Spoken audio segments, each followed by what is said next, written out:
Wellington, você sabe como tudo começou? Queridos, em 1831 surge um pequeno fazendeiro, eu vou dizer um mediano fazendeiro, juiz de paz também, no estado de Nova York, em 1831, chamado Guilherme Miller. Esse homem começou a estudar versículo por versículo das profecias bíblicas, até quando estudou Daniel 8,14, uma profecia de tempo que todos nós conhecemos. Mas ele entendeu que no final daquela data, Cristo retornaria ao mundo. De lá para cá, queridos, a mensagem do advento tem alcançado muitas pessoas em 235 países. Hoje é um dia muito especial. Por quê, meu ancião? Após 178 anos deste fato, que foi em 22 de outubro de 1844, houve o grande desapontamento, onde muitas pessoas elas esperavam a Jesus, e Jesus, como nós podemos perceber agora, ele não veio. Será que esse evento foi importante só para eles lá atrás? Será que não tem nada de importante para nós hoje? Será que nós não podemos aprender nada com este evento, apesar de ser um evento bastante triste, hoje para a nossa vida espiritual? É sobre isso que nós vamos estudar, não só hoje, através do nosso seminário, o grande desapontamento, não só hoje pela manhã, mas também à tarde. Então, convido desde já você a se encontrar novamente nessa casa de oração, para nós continuarmos o nosso estudo sobre o grande desapontamento. Hoje também é o dia do meu segundo aniversário, meu aniversário de batismo, e eu estou muito feliz e espero que você esteja hoje também, à tarde, para que nós possamos continuar esse estudo, que não fala só sobre o passado, fala sobre também o presente, mas também nos remete ao futuro. Amém. Agora queremos então convidar a igreja a ficar de pé e vamos juntos cantar o número 223, Há um Dever.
A igreja?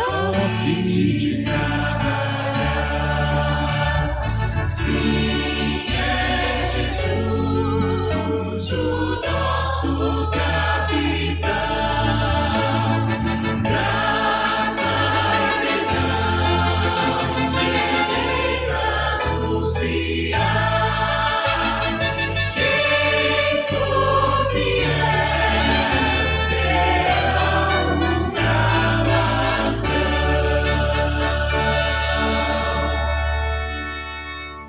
Amém? Amém.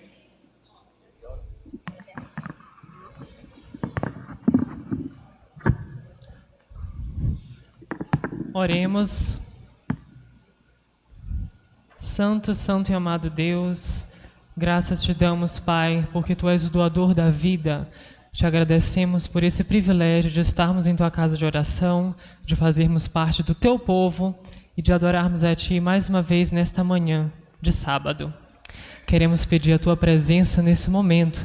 Queremos pedir também que o Senhor me use como instrumento em Tuas mãos nesse santuário de adoração. Que eu possa estar exaltando a Tua palavra e que todos sejam edificados. É o que eu te peço e te agradeço, em nome de Jesus. Amém.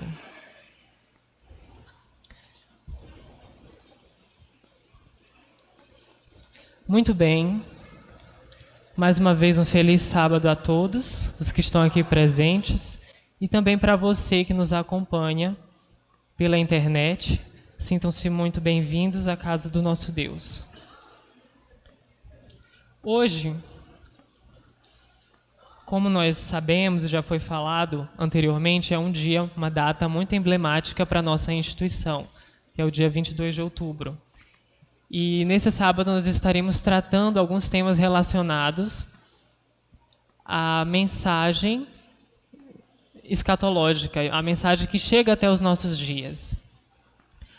A mensagem dessa manhã tem como título a mensagem do selamento.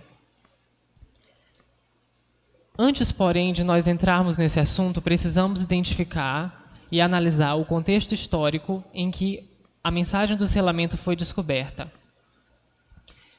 Foi um contexto histórico muito interessante. Essa obra foi pintada pelo francês Frédéric Souriau. E se vocês observarem bem, ela retrata uma fila de pessoas. Essas pessoas representam os povos da Europa, cada um com a sua bandeira. Ali na frente você vê a Alemanha, na verdade a França, logo em seguida a Alemanha, Itália e etc. Esses povos estão caminhando lá do final, que representa ali o antigo regime, marcado pela sociedade estamental, pelo escravismo, e estão vindo em direção ao modelo republicano de sociedade. Por isso, o título dessa obra é A República Democrática e Social Universal. Mas o que isso tem a ver com a mensagem do selamento? É porque a época em que a mensagem do selamento foi descoberta pelos pioneiros adventistas foi uma época de grande agitação social.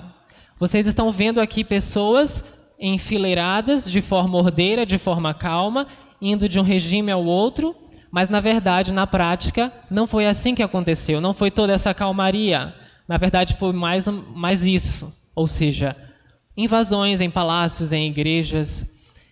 Tudo isso ficou conhecido como a Primavera dos Povos. A Europa Ocidental já vinha passando por um cenário de escassez econômica, e o estopim das insatisfações foi com a publicação do Manifesto Comunista de Karl Marx, em 1848. E foi nesse ano em que as massas populares começaram um grande movimento de revolta, que começou na França, espalhou-se pela Itália, Alemanha, Prússia e varreu toda a Europa, inclusive chegando aqui no Brasil na forma da Revolução Praieira. Foi um período de grande instabilidade social. Tanto é que muitos cristãos, inclusive adventistas nominais, que é todo aquele povo que creu na mensagem de Guilherme Miller, mas ainda não havia entendido o motivo de Cristo não ter voltado, esses cristãos pensaram que havia chegado o tempo do ajuntamento das nações para a peleja do grande dia do Deus Todo-Poderoso, conforme eles explicavam, que está em Apocalipse 16. Nesse período, um grupo de adventistas, que mais tarde seriam os adventistas do sétimo dia, concluiu pelas Escrituras a sua mensagem de selamento e começou a aventar meios para publicar essa mensagem. Enquanto os adventistas do sétimo dia estavam se preparando para publicar essa mensagem do selamento, que foi descoberta ali pelos idos de 1848, os adventistas nominais e todos os outros cristãos, a maior parte deles, diziam para os adventistas do sétimo dia: vocês estão atrasados com a sua mensagem de selamento, porque a peleja do grande dia e a própria vinda de Cristo já estão sobre nós. Vocês não estão vendo? As nações estão em confusão. E o que aconteceu depois?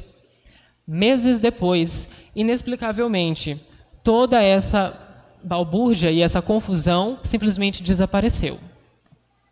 Não porque os problemas estavam resolvidos, a ponto de o jornalista Horace Greeley escreveu o seguinte: foi uma grande surpresa para todos nós o que deu início tão repentino a essa confusão entre as nações, mas é uma surpresa ainda maior o que a deteve. De fato, ainda não era chegado o fim do mundo. Quem ficou desapontado foram aqueles que pensaram que Cristo já voltaria naqueles dias. Na verdade, sim, era chegado o tempo de dar início a essa mensagem do selamento. Pois bem, e o que foi essa mensagem tão importante a ser descoberta naquele período? O que é então o selo de Deus? A fim de nós compreendermos essa mensagem, precisamos então fazer uma diferença entre o que é o selo escatológico de Deus e o que é o selo universal de Deus. Existem esses dois selos nas Escrituras. O selo universal, nós podemos ver, por exemplo, Efésios 4:30, onde diz o seguinte: não entristeçam o Espírito Santo de Deus, com o qual vocês foram selados para o dia da redenção. Então aqui nós temos onde Paulo relaciona a ideia do Espírito Santo com o selo, com a própria redenção. E novamente, em 2 Coríntios 1, 21 e 22, ele diz: ora, é Deus que faz que nós e vocês permaneçamos firmes em Cristo. Ele nos ungiu, nos selou como sua propriedade e pôs o seu Espírito em nossos corações como garantia do que está por vir. Então aqui você vê que o selo de Deus universal é o Espírito Santo, conforme Paulo aqui enuncia. De maneira que ele é uma condição sine qua non, é uma condição necessária para que você seja salvo no final. Todas as pessoas, desde Abel, desde Adão e Eva, que se arrependeram, até o último dos seres humanos que virá fazer parte do reino de Deus, todos terão que ter este selo do Espírito Santo, este é o selo universal. Mas precisamos então investigar o selo escatológico. O selo escatológico é diferente, porque ele vai ser aplicado apenas na última geração de crentes e ele vai ser um elemento diferenciador dos demais. O selo escatológico nós encontramos, por exemplo, em Apocalipse capítulo 7, versos 2 e 3, onde está escrito: vi outro anjo que subia do nascente do sol, tendo o selo do Deus vivo, e clamou em grande voz aos 4 anjos, aqueles aos quais fora dado fazer dano à terra e ao mar, dizendo: não danifiqueis nem a terra, nem o mar, nem as árvores, até selarmos na fronte os servos do nosso Deus. Veja que aqui as pessoas que vão ser seladas já são identificadas como sendo servos do nosso Deus. Ou seja, essas pessoas já têm o selo universal de Deus, que é o Espírito Santo, mas agora precisam ser seladas mais uma vez no contexto da grande tribulação. Então, elas precisam receber o selo do selo. Um segundo selo, que é uma marca visível, que vai protegê-los quando os 4 ventos forem soltos. Protegê-los na prática das 7 últimas pragas. Então, nesse sentido, precisamos indagar sobre o que nós estamos tratando aqui. Um outro detalhe importante acerca do selo universal e do selo escatológico é que a obra do selo escatológico é comparada ao nascer do sol. Veja que o anjo, ele vem do nascente do sol com a mensagem do selamento. Essa mensagem escatológica não começa em toda a sua glória, mas ela começa de maneira tênue. À medida, porém, que o tempo passa, assim como os raios do sol, quando se levantam, vão ficando mais fortes, essa mensagem deveria atingir o mundo inteiro, até iluminar a terra toda com a glória desse conhecimento, dessa mensagem, que é o que acontece em Apocalipse 18, quando nós temos o 4º anjo que ilumina toda a terra com a sua glória, e repete as 3 mensagens angélicas com ênfase na segunda. E a mensagem desse anjo é justamente para que as pessoas que ainda estão em Babilônia saiam dela, porque somente depois do selamento é que as pragas podem ser derramadas. Essa é a compreensão. Ao passo que uma classe, porém, recebe este selo, uma outra classe recebe um selo análogo, mas com consequências distintas. Estamos falando da famosa marca da besta, de Apocalipse 13. A besta que emerge da terra, a todos, os pequenos e os grandes, os ricos e os pobres, os livres e os escravos, faz que lhe seja dada certa marca sobre a mão direita ou sobre a fronte, para que ninguém possa comprar ou vender, senão aquele que tem a marca, o nome da besta ou o número do seu nome. O que seria isso? Já houve várias tentativas ao longo da história de compreender o que seria a marca da besta, uma vez que, se nós compreendermos esse instituto, esta marca, estamos mais próximos também de, por paralelo, compreendermos o selo de Deus. Abordagens futuristas diriam que seria um microchip implantado subcutaneamente na sua pele, sem o qual você não poderá fazer pagamentos ou transferências bancárias. Mas essa abordagem atrai poucos eruditos, porque é extremamente literal e não leva em conta outros elementos presentes no contexto. Por outro lado, abordagens preteristas colocam a marca da besta como sendo cumprida no 2º século depois de Cristo. Por exemplo, Edwin Judge diz o seguinte: podemos imaginar então pessoas entrando no mercado de Éfeso, no 2º século, havendo primeiramente oferecido seu sacrifício e a seguir recebendo uma marca de tinta no pulso ou na fronte, assim como em Ezequiel 9, 2-6. Esse seria o cenário. Você só poderia entrar no mercado se você tivesse uma marca de tinta no seu pulso ou na sua fronte. Mas o próprio autor admite, não há evidência de que esse teste tenha sido aplicado naquele tempo. Porém, há informação suficiente sobre práticas comparáveis, as quais permitem dizer que isso pode ter encontrado eco na mente dos que ouviam o Apocalipse. Aqui o autor honestamente admite que não há uma evidência tangível de que esse teste no mercado de Éfeso tenha de fato sido aplicado. Mas uma das problemáticas principais dessa abordagem é justamente que o livro do Apocalipse coloca que toda nação, tribo e povo será envolvida, e não apenas uma cidade isolada no Oriente Próximo. De maneira que não podemos admitir essa interpretação a rigor.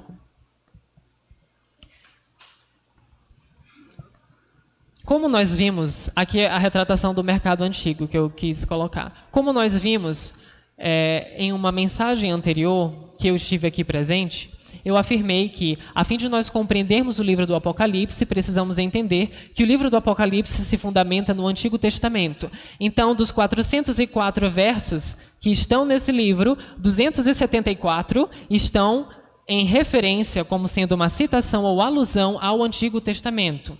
De maneira que, para nós compreendermos o que é a marca da besta, precisamos entender o cenário geral que o Antigo Testamento nos mostra.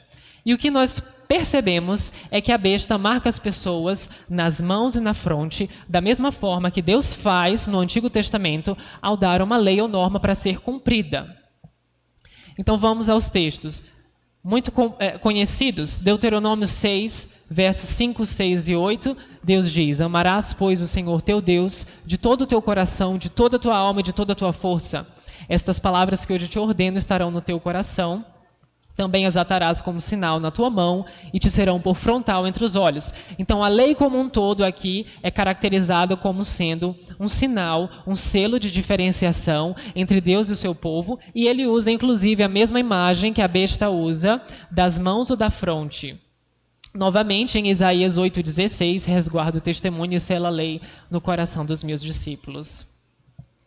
De maneira que a lei como um todo é considerada como um sinal de diferenciação entre Deus e o seu povo. Mas será que nós podemos ser mais específicos? Será que nós podemos identificar alguns mandamentos específicos que são caracterizados no Antigo Testamento como sendo um mandamento sinal? Sim, existem 4 mandamentos sinais explícitos no Antigo Testamento. O primeiro deles é a circuncisão. Então, em Gênesis 17:11, quando Deus faz a sua aliança com Abraão, ele diz que todo macho na sua descendência deveria ser circuncidado, e isso seria um sinal de diferenciação. Novamente, a lei da primogenitura é chamada de sinal claramente em Êxodo 13, versos 15 e 16. Após a saída, nos preparativos para a saída do povo de Israel do Egito, Deus diz que todo primogênito entre os animais e entre os seres humanos seria dele. E isso seria um sinal nas mãos e na fronte entre ele e o seu povo. Outro mandamento sinal é a festa dos pães asmos, também no contexto do Êxodo, em Êxodo 13, 17 a 11, onde a festa dos pães asmos, que vinha logo após a Páscoa, seria um sinal de diferenciação entre Deus e o seu povo. E, finalmente, o quarto mandamento sinal é o sábado. O sábado, tanto em Êxodo 20 quanto em Deuteronômio, quando ele é repetido, é identificado como sinal da aliança entre Deus e o seu povo. As características dos mandamentos sinais é que eles são todos comemorativos, eles comemoram algum evento no passado, são sinais identificadores, e essa identificação é muito importante, porque no contexto escatológico, quem é identificado é protegido.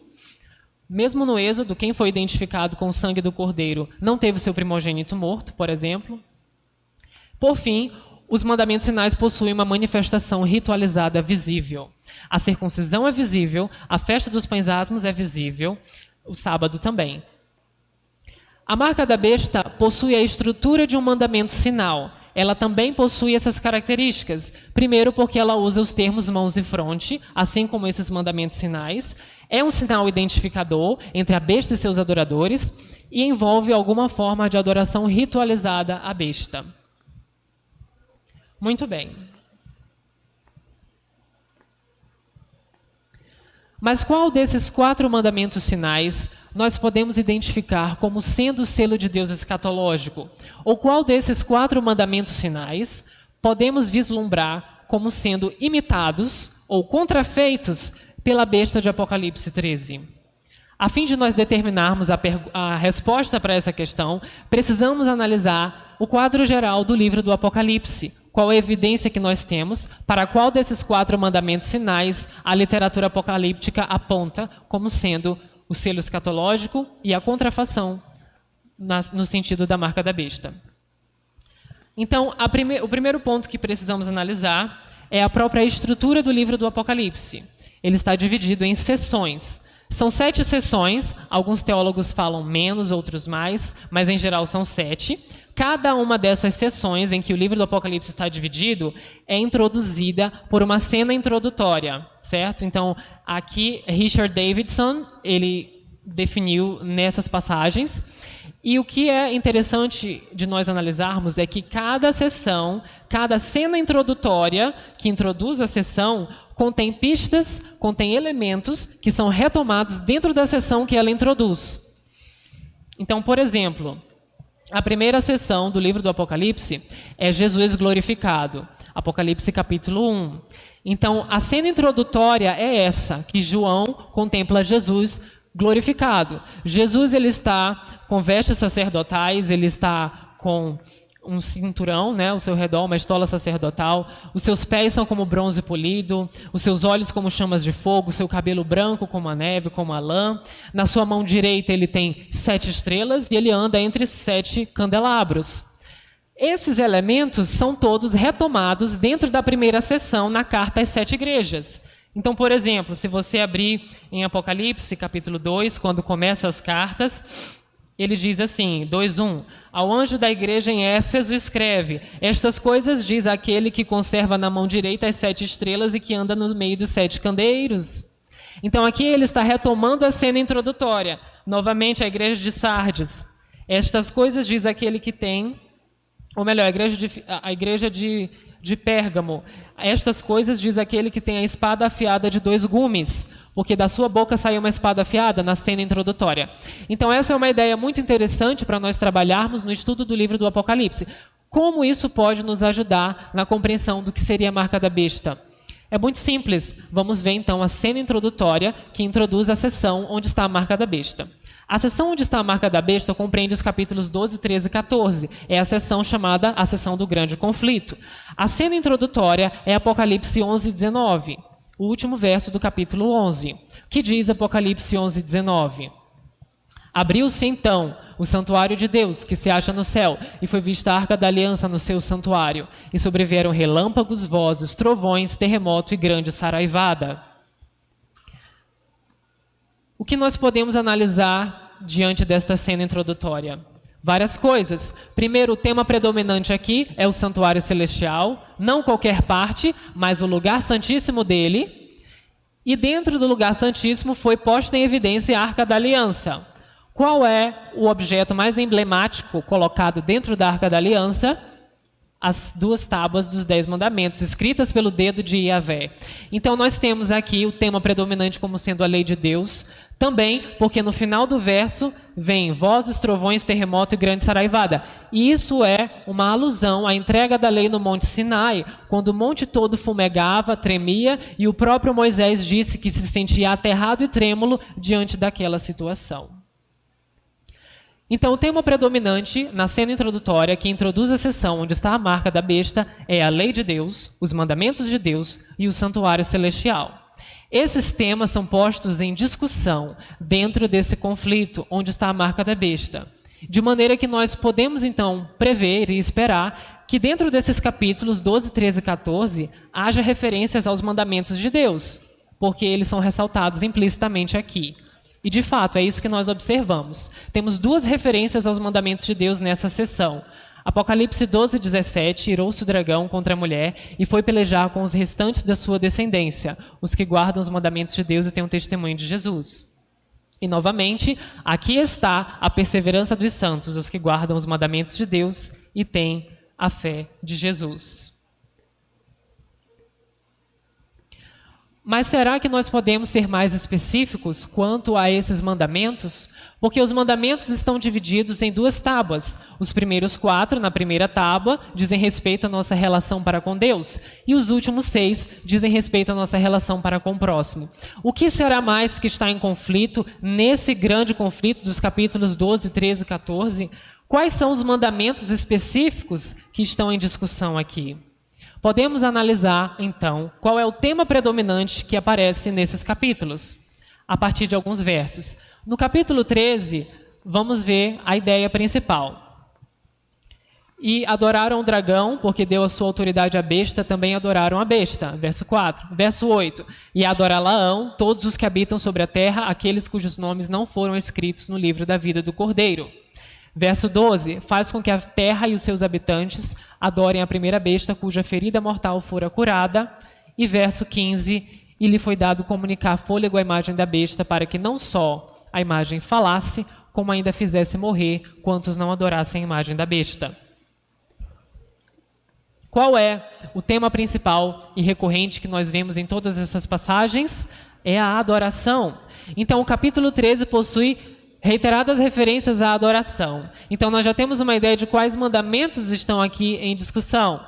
O capítulo 14, dizendo em grande voz, o primeiro anjo, temei a Deus e dai-lhe glória, pois é chegada a hora do seu juízo, e adorai aquele que fez o céu e a terra e o mar e as fontes das águas.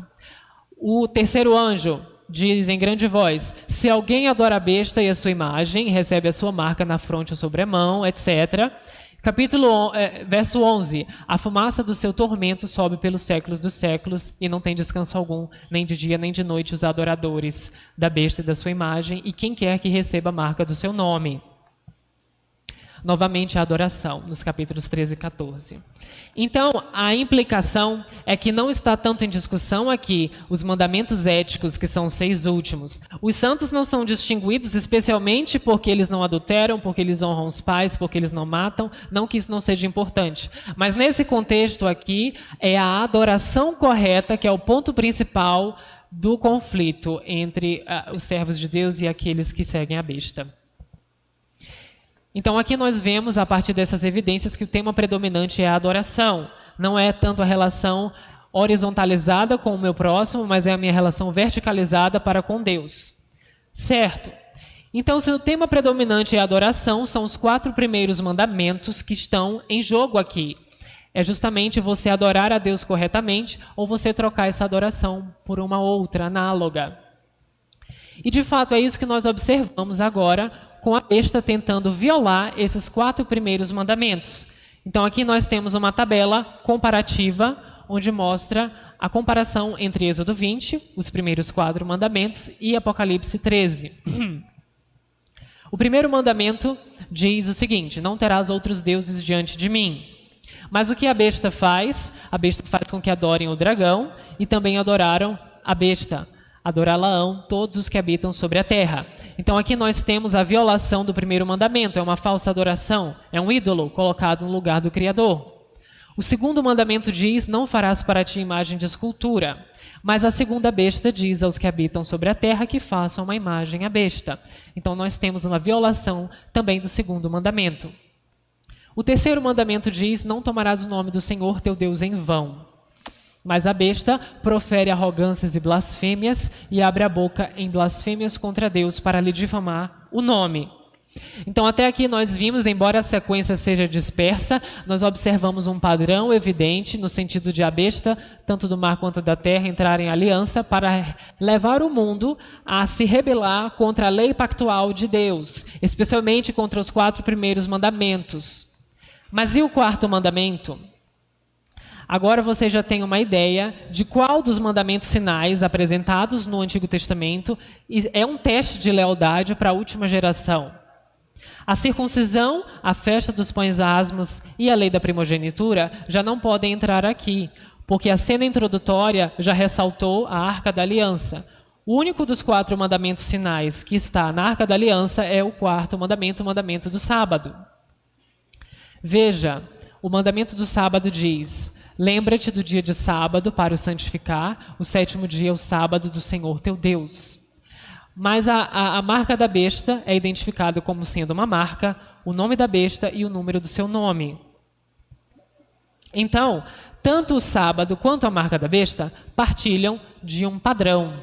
Os dois são marca, os dois possuem o nome de suas autoridades e os dois possuem o número. Qual o número de Deus? O 7º dia. O nome de Deus também está explícito no mandamento e é um sinal. Semelhantemente, a marca possui o nome da besta e o seu número. Esse é um padrão muito raro observado nas Escrituras, mas é observado nesses 2 institutos que estamos aqui tratando. Um outro paralelo entre o sábado e a marca da besta é que tanto o sábado quanto a marca da besta se preocupam com a regulamentação econômica da sociedade, com ciclos de trabalho e cessação. Então, o mandamento do sábado diz: 6 dias trabalharás e farás toda a tua obra, mas o 7º dia não farás nenhum trabalho. E a marca faz para que ninguém possa comprar ou vender, senão aquele que tem a marca. Então aqui nós vemos que os propósitos são diferentes. A marca da besta é restritiva, ela vai impor um boicote econômico àqueles que não adotarem o seu sistema. E o mandamento de Deus está meio que regulamentando tudo de uma maneira geral. Mas, quando observamos, por exemplo, em Neemias 10:31, guardar o sábado significa, na prática, não comprar nem vender, certo? Nesse dia. Então, nós temos esse paralelo também, nesse sentido. Finalmente, o alcance, tanto da marca da besta quanto do selo de Deus, é universal. O mandamento do sábado diz: nem tu, nem teu filho, nem tua filha, nem teu servo, nem tua serva, nem o teu animal, nem o estrangeiro das tuas portas para dentro. Se aplica universalmente ao sábado. Mas a marca também é aplicada a todos, os pequenos e os grandes, os ricos, os pobres, né? Os ricos e os pobres, os livres e os escravos, faz que lhe seja dada certa marca. Então, aqui nós temos esses interessantes paralelos entre a marca da besta e o selo de Deus na figura do sábado. Então, qual é a conclusão? Na verdade, a conclusão é que a marca da besta é um anti-sábado, ou uma paródia do sábado, na medida em que ela tenta modificar, substituir e colocar um sistema semelhante ao sistema de Deus. Então, vamos revisar rapidamente como nós chegamos até essa conclusão. Primeiramente, cena introdutória. A cena introdutória foi o nosso ponto de partida. A cena introdutória, onde está a marca da besta, é o último verso do capítulo 11. Ele ressalta a Arca da Aliança. Tema predominante: mandamentos de Deus e santuário celestial. Encontramos os mandamentos de Deus nessa seção? Sim. 12, 17, 14 e 12. Segunda linha de evidência. Qual é o tema predominante dessa seção? É adoração ou nosso amor ao próximo? Adoração correta a Deus. Então, a ênfase recai sobre a primeira tábua dos mandamentos e não a segunda. Então, são os 4 primeiros mandamentos que estão em discussão aqui. Terceira linha de evidência, vemos todos os 4 mandamentos sendo violados pela besta, as 2 que estão em atividade aqui, colocando no seu apogeu, no seu clímax, uma marca semelhante ao sábado bíblico, porque ambos partilham o paralelismo de serem marca, sinal, terem um número de Deus e terem um nome, ambos se preocupam com a regulamentação econômica da sociedade e ambos são universais e se aplicam a todas as pessoas. Ao mesmo tempo em que no capítulo 13 nós temos a expansão da agenda do anticristo e os seus planos, temos no capítulo 14 a expansão da agenda do remanescente e sua mensagem. A primeira mensagem angélica ressalta o único chamado à adoração a Deus que temos nessa sessão, que está em Apocalipse 14, versos 6 e 7, muito conhecido por nós, onde está escrito: vi outro anjo voando pelo meio do céu, tendo o evangelho eterno para pregar aos que se assentam sobre a terra, e a cada nação e tribo e língua e povo, dizendo em grande voz: temei a Deus e dai-lhe glória, pois é chegada a hora do seu juízo. E adorai aquele que fez o céu e a terra e o mar e as fontes das águas. Então aqui nós temos em oposição aos diversos chamados à adoração à besta, temos um único chamado à adoração a Deus. Esse chamado é interessante porque as palavras fez, céu, terra e mar estão em paralelo com Êxodo 20, onde está o quarto mandamento, que fala que Deus fez o céu, a terra, o mar e tudo que neles há, e nos chama a adorá-lo no seu santo dia. Então aqui nós temos paralelos verbais, temos paralelos temáticos e paralelos estruturais com Êxodo 20, onde estão escritos os 10 mandamentos. De maneira que, no contexto final, adorar a Deus corretamente é o ponto principal da questão, e é o que vai determinar o seu destino eterno na última geração. Muito bem. Como apresentar essa mensagem ao público? Como eu estou fazendo agora, especialmente aos outros cristãos que não têm a mesma compreensão que nós temos aqui. Será que deveremos ficar acanhados e não falarmos? Se você soubesse, por exemplo, que o nazismo iria ressurgir agora e dominaria o mundo inteiro, será que você ficaria calado, mesmo se você tivesse bons vizinhos descendentes de nazistas na sua vizinhança? Como deve ser a nossa abordagem? Temos uma interessante experiência. Entre os anos de 1994 e 1998, ocorreu uma série de reuniões interreligiosas entre a Igreja Adventista do Sétimo Dia e a Federação Luterana Mundial. Cada um das instituições enviou pastores e ministros, teólogos e doutores, a fim de exporem perante eles, os pontos principais da fé de cada denominação. Então, essa reunião teve como objetivos justamente esclarecer os pontos principais e as bases da fé de cada instituição, eliminar falsas concepções e falsos estereótipos e definir com clareza quais são os pontos de tensão doutrinários, imaginários e reais entre as duas igrejas. Pois bem, no ano de 1994, que foi o último ano dessas reuniões interreligiosas, um pastor da Igreja Adventista chamado John Paulin foi convidado para apresentar o tema da escatologia perante os teólogos luteranos na cidade de Geneva, na Suíça, onde ocorreram as reuniões. E após o pastor John Paulin ter explicado todos esses pontos que eu expliquei aqui, talvez de uma forma mais técnica, e ter dito que, na verdade, a marca da besta tem a estrutura de um mandamento sinal e é um antissábado ou uma paródia do sábado, foi inevitável que surgisse uma tensão ali naquela reunião.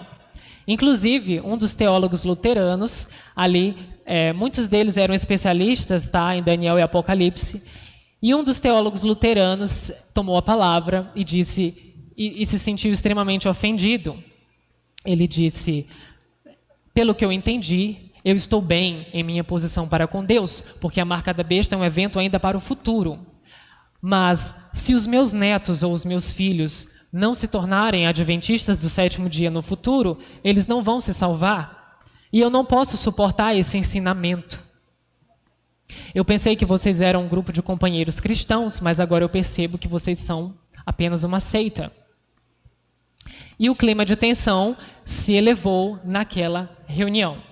Finalmente, um outro teólogo luterano, tentando apaziguar a situação, começou a lembrar os demais companheiros das horas de oração em comum com os irmãos adventistas, dos testemunhos, do amor por Jesus e pelo Evangelho que ambos partilhavam, e da admiração e do respeito crescentes entre as duas instituições ao longo desses anos de diálogo.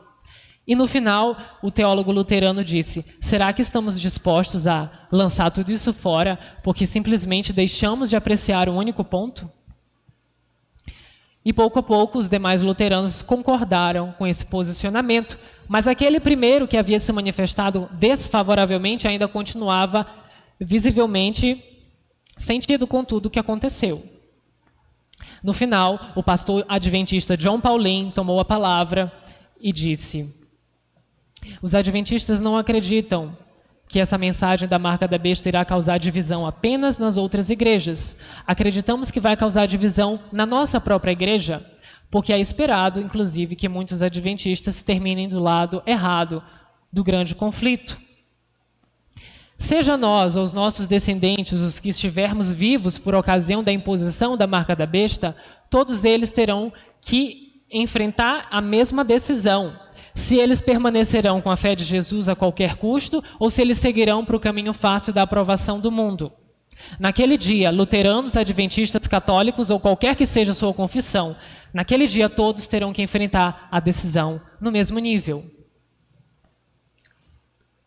E aquele teólogo luterano, que a princípio havia se manifestado de forma contrária, inclusive nos acusou de heresia, ele disse de forma emocionada: eu compreendo melhor agora. Vocês adventistas estão sendo movidos pelo Evangelho para proclamar coisas que vocês acham necessárias que sejam ditas. Nós luteranos não podemos dar essa mensagem porque não compreendemos o livro do Apocalipse da mesma maneira que vocês compreendem, da maneira como vocês enxergam. Mas eu estou certo de que a mensagem que vocês têm é a que vocês foram levados a proclamar em nome de Deus. Façam isso com sabedoria. Eu reconheço vocês como irmãos e irmãs em Cristo. A fé de vocês em Cristo é real e verdadeira. Eu compreendo isso agora. Em se tratando da marca da besta, o ponto principal não é muitas vezes o que você compartilha, mas a maneira como você compartilha e quando você compartilha. Não deve ser com ar de superioridade, de arrogância, mas sempre com o senso de que é muito fácil você perder o equilíbrio nesse assunto. E nesse sentido, aqueles que proclamarão essa mensagem precisam estar sendo movidos pelo Espírito de Deus. Podemos dizer que, embora essa mensagem tenha os seus elementos problemáticos em um mundo pós-moderno, ela não pode ser simplesmente descartada, mas deve ser pregada na ocasião correta e da maneira correta. Por isso, aqueles que darão essa mensagem e farão parte do alto clamor e darão a última advertência ao mundo, precisam ser movidos, sim, pelo Espírito de Deus, com humildade, e não simplesmente ser movidos por suas paixões, eloquência ou sabedoria. Que Deus nos abençoe, que nós possamos também ser porta-vozes dessa mensagem celestial, descoberta há tanto tempo atrás, em meios turbulentos, mas que agora brilha e brilha cada vez mais até iluminar a terra toda com o conhecimento da glória de Deus. Nós possamos agora meditar numa canção. Vamos cantar então a colheita e eu convido a igreja a ficar de pé. No final farei a oração com todos.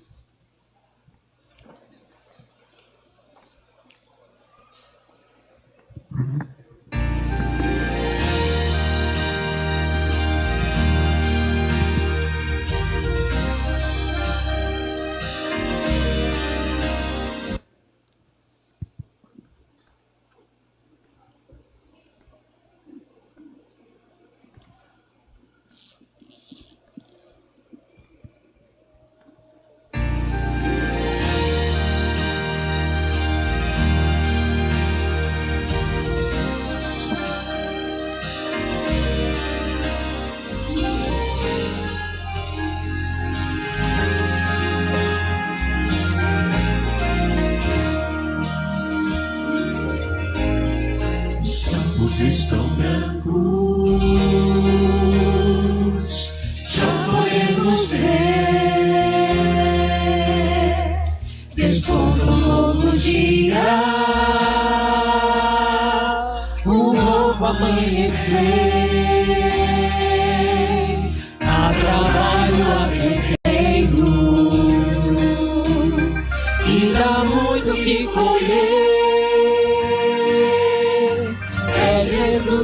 nos convidar.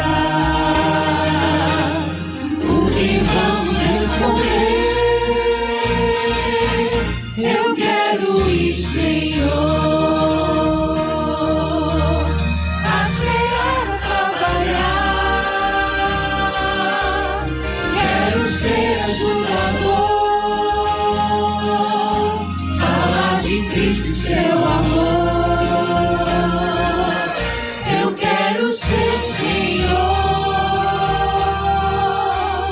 uma luz iluminar. Quero dar o meu melhor. Quero ver Jesus voltar. É nossa alegria e proclamar: Jesus está voltando, virá para nos buscar. Muita gente não percebe o que vai acontecer se não forem avisados. Eles podem perecer. Eu quero ir, Senhor, a seara trabalhar. Quero ser ajudador, falar de Cristo e seu amor. Eu quero ser, Senhor, uma luz a iluminar. Quero dar o meu melhor. Quero ver Jesus voltar. Quero ver Jesus voltar.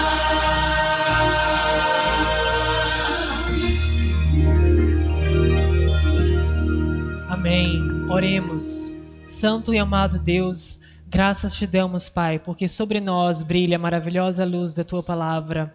Te agradecemos pelos ricos e grandiosos temas do Evangelho que nos foi dado o privilégio de conhecer e de compartilhar com os demais. Te agradecemos, Senhor, porque a Tua palavra é viva e eficaz e pode, de fato, endireitar as nossas vidas. Queremos, Senhor, nos colocarmos em Tuas mãos como porta-vozes, como enviados, como aqueles que irão proclamar a Tua mensagem até os confins do mundo. Queremos, Senhor, pedir também, para isso, o Teu poder, que o Senhor possa, em nome de Jesus, nos encher com zelo santo, com a presença do Teu Espírito em nossas vidas. Cria, Senhor, em nós um coração puro. Nos prepare a cada dia, sejamos nós ou aqueles que vierem depois de nós, para darmos essa última mensagem à terra. Essas bênçãos te pedimos e te agradecemos em nome de Jesus.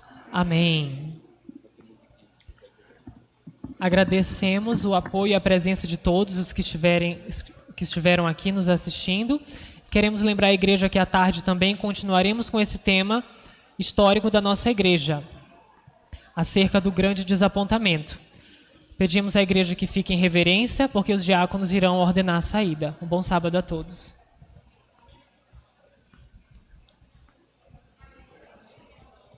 Misericórdia, meu santo. Amém.